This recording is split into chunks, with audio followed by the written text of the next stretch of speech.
नमस्कार, मैं हूं संजय शर्मा। आप देख रहे हैं 4PM न्यूज नेटवर्क। एक सवाल पूछता हूं आपसे, अगर आपका कोई दोस्त ठगी विद्या में पकड़ा जाए, मतलब ठग हो, वो छोटा मोटा ठग नहीं है, बहुत बड़ा ठग हो, प्रधानमंत्री के घर के बिल्कुल पास में उसका घर हो, बड़े बड़े लोगों से उसके रिश्ते हों, शहंशाह की तरह जिंदगी जीता हो, और फिर पता चले ये तो ठग है।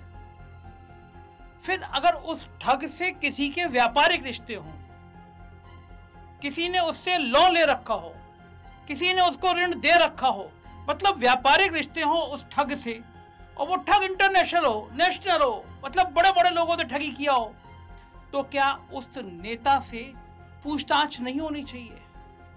अगर विपक्ष का कोई नेता ऐसा हो जिसके रिश्ते एक ठग से निकले, और बहुत ऐसा में ऐसा ठग नहीं, प्रधानमंत्री के घर के पास में रहने वाला ठग, करोड़ों रुपए की ठगी जिसने की हो, तो क्या विपक्ष के उस नेता को पुलिस गिरफ्तार नहीं करेगी? आपका जवाब होगा जरूर करेगी। तो मैं आज आपको एक ठग की कहानी बताता हूं। ठग मैं इसलिए कह रहा हूं कि सरकारी फाइलों में उसका नाम बड़े बड़े रूप में ठग के रूप में दर्ज है। कुछ दिन पहले बताया जाता है वो जेल से छूटा है 1-1.5 साल बाद। मैं बात कर रहा हूं संजय शेरपुरिया की, और जिन साहब से उसके रिश्ते की बात कर रहा हूं उनका नाम है मनोज सिन्हा। नाम आपने सुना होगा, जम्मू कश्मीर के राज्यपाल हैं। सिन्हा साहब भले ही खुद को बेदाग और सफेद कौर वाला बताते हो, लेकिन असल में हकीकत कुछ और है। उन पर अब तक ना जाने कितने आरोप लगे होंगे, लेकिन भाजपा इतनी मेहरबान है अपने इस गवर्नर पर कि अब तक उनके खिलाफ कोई जांच नहीं की गई, कोई पूछताछ तक नहीं की गई। अनगिनत अवैध ठेकों से लेकर और ना जाने क्या क्या आरोप कश्मीर में उनके ऊपर लगे, लेकिन प्रधानमंत्री के मुंह से उफ नहीं निकला उनका लाडला जो है जम्मू कश्मीर का गवर्नर। यही हम शेरपुरिया और मनोज सिन्हा के गहरे रिश्तों के मामले की अगर बात करें, तो चुनावी हलफनामा दिया था मनोज सिन्हा ने, और उसके बाद शेरपुरिया और मनोज सिन्हा के इस गहरे रिश्ते पर पक्की मोहर लग गई। दरअसल उपराज्यपाल मनोज सिन्हा ने 2019 के लोकसभा चुनाव से पहले शेरपुरिया से 25 लाख रुपया उधार लिए थे। संजय शेरपुरिया, याद रखिएगा, ठग संजय शेरपुरिया से उससे 25 लाख रुपया हमारे माननीय राज्यपाल महोदय ने उधार लिया था। मनोज सिन्हा ने अपने चुनावी हलफनामे में इसे अनसिक्योर्ड लोन के रूप में दिखाया था, जिसको लेकर एक सवाल था। ये सवाल हर एक का पूछने का दायित्व है कि मनोज सिन्हा जैसा ऊंचे ओहदे पर बैठने वाला व्यक्ति अगर संजय शेरपुरिया जैसे ठग के साथ लेन देन करता है और रिश्ते रखता है, तो भाजपा उन पर इतनी मेहरबान क्यों है? 1.5 साल 2 साल बीत जाने के बावजूद, संजय शेरपुरिया के साथ लेन देन रखने के बावजूद मनोज सिन्हा के खिलाफ अब तक कोई कार्रवाई नहीं हुई, क्योंकि ये रिश्ता न सिर्फ भाजपा से बल्कि मोदी और संघ से भी जुड़ा है। आज का आलम यह है कि भारतीय जनता पार्टी के राज में जो भी मोदी शाह के गुणगान करता है वो सर आंखों पर बिठाया जाता है, लेकिन जो भी भारतीय जनता पार्टी के खिलाफ जाता है उसके खिलाफ भारतीय जनता पार्टी जांच एजेंसियां और जेल का प्रयोग करती है। वहीं इस मुद्दे पर मामले की तफसील से अगर हम बात करें, तो मनोज सिन्हा ने भले ही इसे असुरक्षित लोन बताया, लेकिन यह साफ साफ इनके इस रिश्ते और काली करतूतों को दर्शाता है। दरअसल सिन्हा ने 2019 के लोकसभा चुनाव के हलफनामे में 57 लाख रुपए के 5 असुरक्षित लोन का जिक्र किया, जिसमें शेरपुरिया का लोन सबसे अधिक है। शेरपुरिया मेहरबान था मनोज सिन्हा पर। इसके अलावा 4 लोगों से 3 लाख, 6 लाख और 8 लाख रुपए और 15 लाख रुपए के भी ऋण मनोज सिन्हा ने लिए हैं। कुछ खबरें ऐसी भी आई जिसमें दावा किया गया कि मनोज सिन्हा ने लोन चुकाने के लिए कई बार शेरपुरिया से संपर्क करने की कोशिश की गई, मगर उससे कोई संपर्क नहीं हो पाया। आप भी जानते हैं ये हवाई बातें हैं। मनोज सिन्हा जो 1996 और 1999 में गाजीपुर से सांसद चुने गए, कभी उनका नाम मुख्यमंत्री के लिए भी चला था। 2019 में लोकसभा चुनाव हारने के बाद वो इस क्षेत्र में राजनीतिक रूप से काफी सक्रिय थे। वहीं आपको मैं बता दूं कि सिन्हा 2014 में यूपी के गाजीपुर से लोकसभा चुनाव जीत गए थे, मगर 2019 में बहुजन समाज पार्टी के उम्मीदवार अफजल अंसारी से वो चुनाव हार गए थे। इसके बाद भी वो पूर्वांचल की राजनीति में सक्रिय हुए, जिसके बाद अनुच्छेद 370 हटाए जाने के बाद जब सत्यपाल मलिक को हटा दिया गया, उसके कुछ समय बाद उनको अगस्त 2020 में जम्मू और कश्मीर का राज्यपाल बना दिया गया। इसके बाद वो पार्टी की गतिविधियों से दूर रहे। अभी कुछ समय पहले G20 में हुए घोटाले को लेकर मनोज सिन्हा का नाम सुर्खियों में सामने आया। कांग्रेस ने जम्मू कश्मीर के उपराज्यपाल मनोज सिन्हा और केंद्रीय मंत्री गजेंद्र शेखावत पर बड़े बड़े आरोप लगाए थे, जिसे लेकर कांग्रेस के प्रवक्ता पवन खेड़ा ने कहा था कि G20 की आड़ में LG 420 को छुपाया जा रहा है, बचाया जा रहा है। कांग्रेस प्रवक्ता ने जल जीवन मिशन परियोजना में नियमों का उल्लंघन का हवाला देते हुए 13,000 करोड़ के घोटाले का आरोप भी लगाया। गाजीपुर के पूर्व सांसद और मौजूदा समय में जम्मू कश्मीर के उपराज्यपाल मनोज सिन्हा भूमियार जाति से आने के साथ ही केंद्र सरकार में मंत्री भी रहे हैं। वो गाजीपुर से एक से ज्यादा बार सांसद रहे हैं। वो मोदी और अमित शाह के बहुत करीबियों में शुमार माने जाते हैं, लेकिन इसके बावजूद उनके बेटे अभिनव सिन्हा को पार्टी ने गाजीपुर से लोकसभा का टिकट नहीं दिया। बहुत जबरदस्त पैरवी चल रही थी, मगर पता चला कि वो हार जाएंगे तो उन्हें टिकट नहीं दिया गया। मनोज सिन्हा बहुत कोशिश करते थे, अपने बेटे को भाजपा से टिकट दिलवाना चाहते थे, लेकिन ऐसा हो नहीं सका और भारतीय जनता पार्टी ने यहां से पारसनाथ राय को चुनावी मैदान में उतारकर लोगों को चौंका दिया। पारसनाथ राय को जम्मू कश्मीर के राज्यपाल गाजीपुर के पूर्व सांसद मनोज सिन्हा का भी बहुत करीबी माना जाता है। वो RSS से भी जुड़े रहे हैं। वहीं अगर उनके बेटे अभिनव सिन्हा की बात करें तो पिछले 2 सालों में वो गाजीपुर में सक्रिय थे। स्थानीय सभी कार्यक्रमों में उनकी मौजूदगी देखी जा रही थी। उनका नाम भी कई बार लोकसभा चुनाव के उम्मीदवार के तौर पर संभावित प्रत्याशी के रूप में चला, लेकिन अंततः उनको टिकट नहीं दिया गया। खैर, ये तो पिता और बेटे की बात हुई। हम फिर मूल कहानी पर लौटते हैं, संजय शेरपुरिया पर। संजय शेरपुरिया तब चर्चा में आया जब उत्तर प्रदेश की स्पेशल टास्क फोर्स STF ने उसको गिरफ्तार कर लिया और ये कहा गया कि संजय शेरपुरिया दिल्ली में प्रधानमंत्री के घर के बराबर में बैठ के दिल्ली दरबार का बहुत करीबी हो गया था।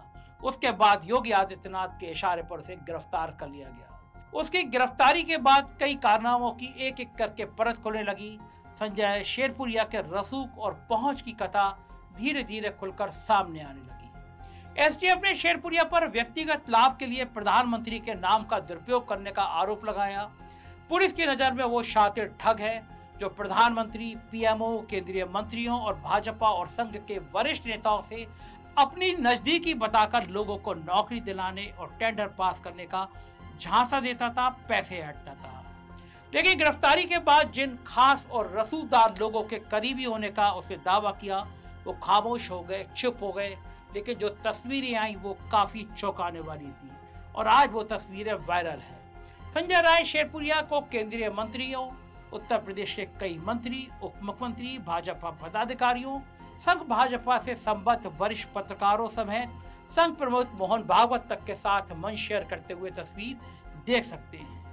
ये केवल किसी बहाने या किसी तरह बड़े लोगों के पास पहुंचकर फोटो खिंचा लेने और नाम के दुरुपयोग कर पैसे कमाने का खेल नहीं है, बल्कि ये घटना हमारे देश के हुक्मरानों के चाल चरित्र को तार तार कर देती है। संजय शेरपुरिया के संबंध की अगर आप बात करें तो इनके संबंध काफी जानी मानी हस्तियों से हैं। कभी ये भाजपा सरकार में खेल मंत्री अनुराग ठाकुर के साथ दिखाई दिए, बहुत करीबी रूप से दिखाई दिए, कभी भाजपा अध्यक्ष JP नड्डा के साथ, कभी प्रधानमंत्री मोदी के साथ, कभी मोहन भागवत के साथ दिखाई दिए। इतना ही नहीं, संजय शेरपुरिया के संबंध मीडिया बंधुओं से भी खूब गहरे रहे। अंजना ओम कश्यप, रजत शर्मा के साथ, अन्य पत्रकारों के साथ भी ये देखे जा चुके। साथ ही राजनाथ सिंह, अमित शाह के बेटे जय शाह, रवि किशन, केशव मौर्य, गिरिराज सिंह और मनोज तिवारी जैसे नेताओं के साथ भी ये काफी देखे जाते रहे हैं।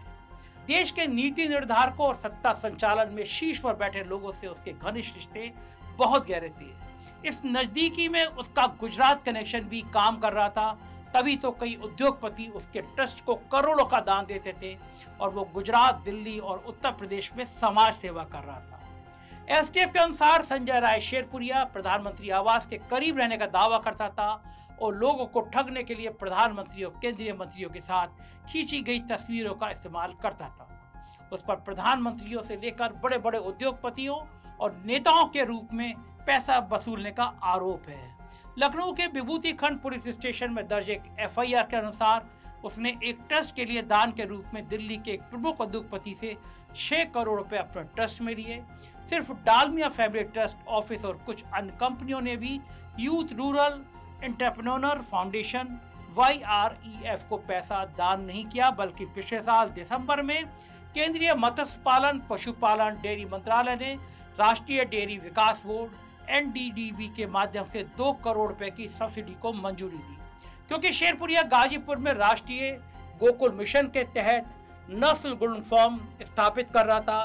कुछ रिपोर्ट के मुताबिक YREF को लिखे पत्र में पशुपालन डेयरी विभाग ने राष्ट्रीय गोकुल मिशन के तहत 5.85 करोड़ रुपए के नस्ल गुणन फॉर्म स्थापित करने के यूथ रूरल फाउंडेशन के प्रस्ताव को मंजूरी दे दी थी। इसमें विभाग ने NDDB के माध्यम से अनुदान के रूप में वित्तीय सहायता के रूप में 2 करोड़ रुपए के भुगतान की स्वीकृति दी थी। ऐसे में सवाल बनता है कि आखिर कब तक इस तरह का काम चलता रहा और पूछताछ नहीं हुई। इसके अलावा संजय शेरपुरिया के लखनऊ की लॉबी में भी बहुत घनिष्ठ रिश्ते थे। बताया जाता है जब अवनीश अवस्थी यूपीडा का काम संभाल रहे थे, बहुत ताकत में थे, संजय शेरपुरिया उनके पास जाया करता था, ऐसी चर्चा है। यूपीडा में संघ की संस्तुति पर रखे गए एक साहब संजय शेरपुरिया के बहुत करीबी थे और वो अवनीश अवस्थी और शेरपुरिया के बीच में माध्यम बनने का काम करते रहे। हालांकि जब संजय शेरपुरिया जेल चला गया तो सब लोगों ने उससे किनारा कर लिया, लेकिन इसके अलावा एक दूसरी कहानी भी बताई जाती है।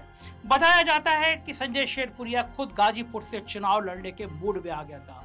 मनोज सिन्हा को बर्दाश्त नहीं हुआ कि उनका चेला रहा व्यक्ति उनके मुकाबले में चुनाव लड़े, और तब मनोज सिन्हा ने एक साजिश रची, एक प्लानिंग करी कि संजय शेरपुरिया को निपटाया जाए, मगर वो भूल गए कि 25 लाख रुपए का लोन उनके माथे पर भी कलंक की तरह सामने आ जाएगा। मेरा बड़ा सवाल यही है कि अगर एक ठग पकड़ा जाता है, एक गुनाहगार पकड़ा जाता है, तो उसके जिससे रिश्ते होते हैं उसको पकड़ा जाता है, पूछताछ की जाती है।